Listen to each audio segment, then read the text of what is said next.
Il y a un faible royaume, un petit groupe de personnes faibles.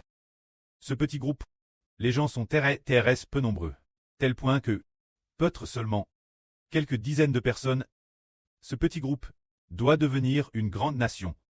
Dans la Bible, dans le livre d'Ésaïe, chapitre 60.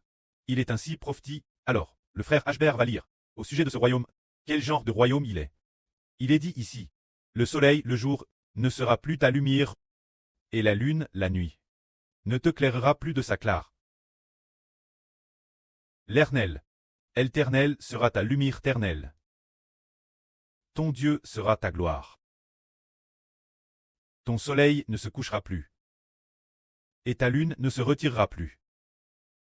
Car, l'Éternel sera ta lumière ternelle, et tes jours de tristesse prendront fin. Tous les gens de ton peuple seront des justes. Ils posséderont le pays pour toujours. Ils sont le rejeton que j'ai plan. L'œuvre de mes mains,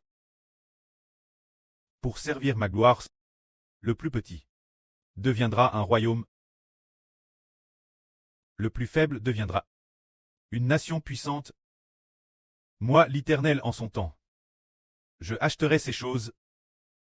Expliquons maintenant le sens de ces paroles. Se dire. Par exemple, le précleste a dit que il y a un tout petit groupe de personnes, un TRS petit groupe de personnes, qui doit devenir un royaume, une grande et puissante nation. Le groupe le plus faible doit devenir une nation puissante. Et l'Éternel Dieu va en son temps taire ces choses. Alors, ce petit pays est au début de cette âne, ou la fin de l'âne dernière. Le frère Ashbert parlait de la nation spirituelle d'Israël, qui d'un petit pays faible deviendrait une grande nation quand. Là, sur Johan a vu une ligne de texte qui disait « L'Éternel étera ces choses ». Là, sur a vu cette ligne de texte, par exemple, prenons un exemple. Par exemple, la Chine où nous résidons et journons temporairement. Alors, en Chine, qui est-ce qui détient le pouvoir et la gouverne? Ah, c'est le régime rouge. Il y a leur secrétaire général, leurs dirigeants qui détiennent le pouvoir pour gouverner la Chine, cette terre, et pour gouverner ce territoire. Bien que la terre soit vaste et la population nombreuse. Mais pour cette nation, par qui est-elle gouverne? Elle est gouverne par des hommes. C'est-à-dire que, au maximum, ils gouvernent toute une vie, 20 ans tout au plus.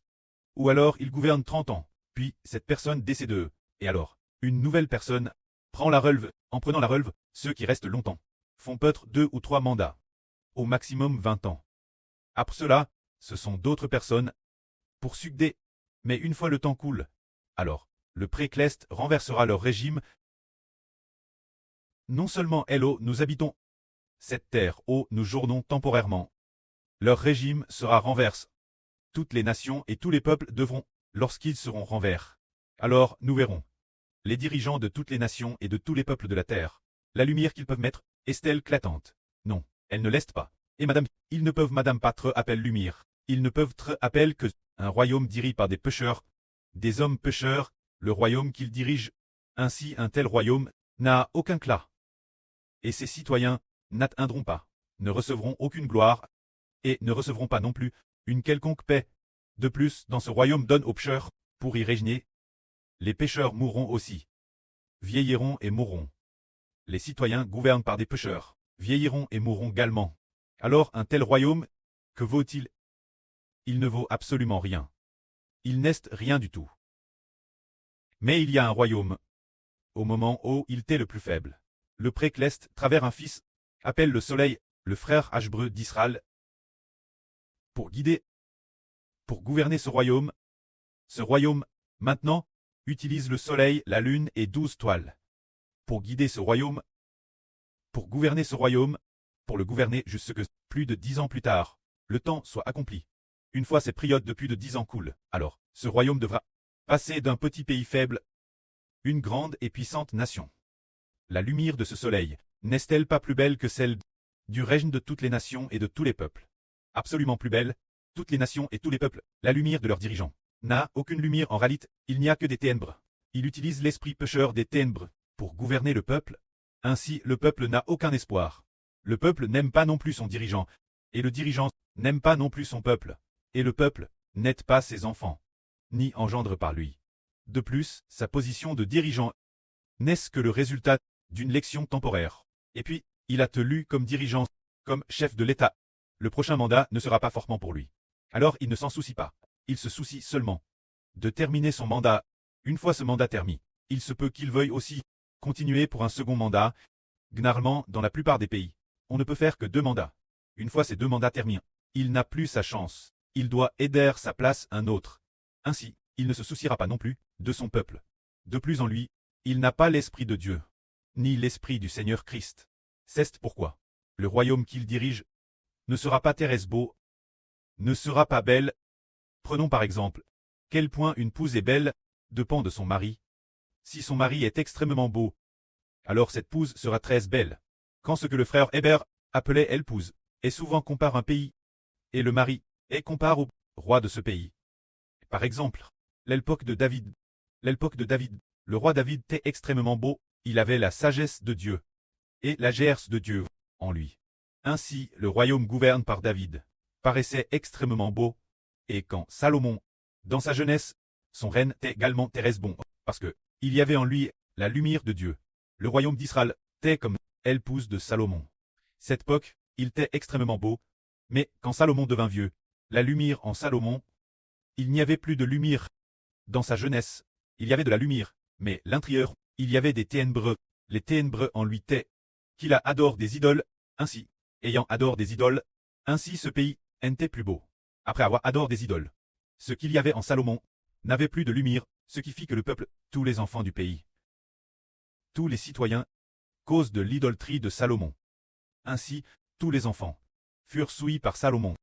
Le pays entier devint idolâtre. Alors, nous disons, si un pays est beau ou non, dépend du roi. Par exemple, si un pays est extrêmement beau, c'est que ce roi est extrêmement beau, alors le pays est beau. Alors, si un pays, bien que TRS grand, mais le roi n'a pas la lumière de Dieu, dans ce cas, son régime, ce pays, sera bien détruit. Détruit cause de quoi? Parce que le dirigeant n'a pas de lumière en lui. Le peuple vit dans les ténèbres. Une fois le temps de Dieu venu, il détruit le pays. Par exemple, comme dans l'Ancien Testament. Dans l'Ancien Testament, le royaume d'Israël, d'abord, sous le règne de David, était extrêmement stable et extrêmement prospère au début du règne de Salomon. La prospérité atteignit son apogée. Salomon devint sombre, adora des idoles et abandonna Dieu. Alors les ténèbres envahirent le pays.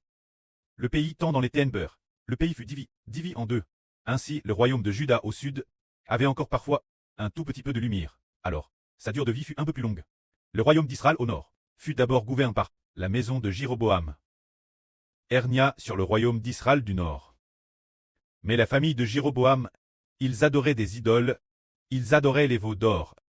Ainsi très vite, lorsqu'arriva le fils de Jéroboam, eh bien, le royaume n'appartint plus la famille de Jéroboam. Au contraire, son fils fut tué, toute sa famille. Tous les hommes furent tués. Juste après, ce fut une autre famille qui n'était pas de la ligne d'origine, qui régna sur Israël. Une autre famille vint régner sur Israël. Alors, cette autre famille, qui a régné sur Israël, ne régna que sur 2 générations. La deuxième nation. Alors, les gens assassinèrent ce personnage de la seconde nation, assassinèrent le roi, et détruisirent le royaume, détruisirent tous les membres de la famille royale. Une nouvelle nation se leva nouveau, et ainsi, dans le royaume d'Israël du Nord, il y eut environ 10 dynasties. 10 dynasties. Chaque dynastie, la plus longue, dura 100 ans.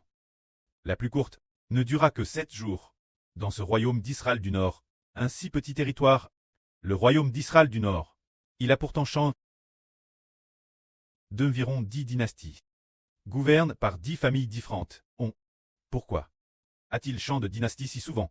Tout comme sur la terre de Chine, le changement de différentes dynasties. Par exemple, les dynasties Tang Song, Ming Qing, qui se sont succédées, et maintenant, sous le règne du PCC. Pourquoi cela change-t-il constamment? Parce que les dirigeants n'ont pas de lumière. Ils ne commettent que des péchés. Le pays est donc dans les ténèbres. C'est pourquoi le pays ne durera pas. Mais il y a un royaume dont le dirigeant, son gouverneur, a de la lumière. Ce royaume est appelé le royaume d'Israël de la Nouvelle Alliance.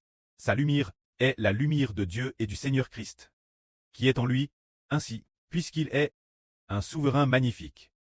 Avec en lui, l'Esprit de Dieu et du Seigneur, comme lampe et lumière, le gouvernement de Dieu et du Seigneur, YRCID. Alors, bien que le royaume soit terrestre petit, bien qu'au début, il n'y ait eu que lui seul, petit, les gens sont venus les uns après les autres. Progressivement, il y a maintenant des dizaines de personnes. Alors, ce royaume va-t-il devenir de plus en plus prospère? Il sera de plus en plus prospère. Car tous ceux qui appartiennent, ce royaume, reçoivent la lumière du souverain, la lumière du chef de ce royaume, se dire, la lumière du soleil, et par la suite, la lumière de la lune, le rayonnement de la lumière de 12 toiles, la lumière qui est en eux, provient entièrement de l'Éternel Dieu, et de l'Esprit du Seigneur Christ comme lumière. Ainsi, cette nation brille continuellement, devenant de plus en plus resplendissante. Puis, la fin du monde, toutes les nations et tous les peuples. Que ce soit les États-Unis, le Royaume-Uni, la Chine, la Russie. Toutes les nations et tous les peuples sont dans les ténèbres, car les dirigeants n'ont pas de lumière. Leurs peuples veulent de la lumière. Mais tous les dirigeants des nations n'ont pas de lumière, ils disent. Classe, pourquoi? Notre chef n'a-t-il pas de lumière? Notre souverain n'a pas de lumière. Notre souverain, l'intérieur est tout de ténèbres, nous voulons chercher la lumière. Alors ceux qui veulent chercher la lumière commencent l'une après l'autre, quitter les nations où ils résidaient, pour se tourner plus vers celle qui a une grande lumière, celle qui a la lumière du soleil. Cette nation cesse de dire qu'ils se tournent en foule vers l'Israël spirituel. C'est pourquoi cette nation va devenir de plus en plus prospère, de plus en plus prospère, car la lumière de l'Éternel le précleste, et la lumière du Seigneur Jésus-Christ sont au-dedans d'elle, permettant tous les enfants de la nation de recevoir le rayonnement de la lumière. En fait, la lumière est une personne. Par exemple, le Seigneur Jésus-Christ est une grande lumière. Le frère Héber est une grande lumière. C'est le Seigneur, c'est l'Esprit du Seigneur et du précleste, qui est en lui. Le frère Héber brille alors pour clairer cette nation. Ainsi, cette nation, entre les mains du frère Héber, passe de la faiblesse à la prospérité. Finalement, quel point devient-elle prospère? Si prospère que Dieu dit, waouh, cette nation est une nation de lumière. Cette nation, tous aiment la lumière. Cette nation est toute entière, si prise de lumière, marchant sur le chemin de la justice. Puisqu'il en est ainsi, la nation établie par ce fils Héber, tous ses enfants sont mes enfants. Alors autant devenir leur Dieu, habiter au milieu d'eux, habiter au milieu d'Israël, traire de la nation d'Israël, trait, le Dieu de la nation d'Israël. Je veux habiter pour toujours au sein de la nation d'Israël. Ainsi le Seigneur, le pré et le Seigneur, le pré et le fils du pré, notre Seigneur Jésus-Christ, habiteront également ensemble dans cette nation. Ainsi, au début il y avait le soleil, la lune, et la lumière de 12 toiles, pour clairer cette nation, plus tard dans le nouvel univers et la nouvelle terre. Eh bien, le Créateur, la lumière de Dieu, la nation claire, personnellement, le Fils unique du Créateur, la lumière du Seigneur Christ, le royaume qu'il claire lui-même. Ainsi, la lumière de ce royaume est l'univers entier et toutes choses. Brilleront tous grâce l'éclat de ce royaume, illuminant tout dans l'univers, n'importe quel endroit. Ce moment-tel, au tout début c'était le frère Ashbert qui paissait, la surlune qui assistait, les frères des 12 toiles qui assistaient également, le royaume ainsi guide. Plus de 10 ans plus tard, Dieu dit, bien, ce royaume est le royaume du soleil, de la lune et des 12 toiles. Alors faisons alliance pour qu'il soit sous mon nom, et devienne le royaume sous mon nom. Je veux être le Dieu de ce royaume. Ainsi donc, l'origine c'était la lumière d'Israël, la lumière de la lune, la lumière des 12 toiles, plus tard c'est la lumière de Dieu le Créateur, et la lumière du Seigneur Jésus-Christ, qui claire personnellement. Alors ce royaume n'est-il pas un royaume magnifique? C'est un royaume magnifique. Et puisque ce royaume, par la suite est aride, finalement sous le nom du Dieu unique, et le nom du Seigneur Jésus-Christ. C'est pourquoi ce royaume mettra une lumière d'un éclat incomparable. Toutes les nations et tous les peuples n'ont pas la lumière de Dieu en eux. Perçant la lumière du précleste et du Seigneur, brille travers le frère Ashbert. L'avenir, Dieu clairera personnellement. Le Seigneur Jésus-Christ le clairera personnellement. Alors, ce royaume sera d'une gloire incomparable. Les enfants de ce royaume seront un royaume d'une joie incomparable. Que la gloire soit auprès et au Seigneur. Amen.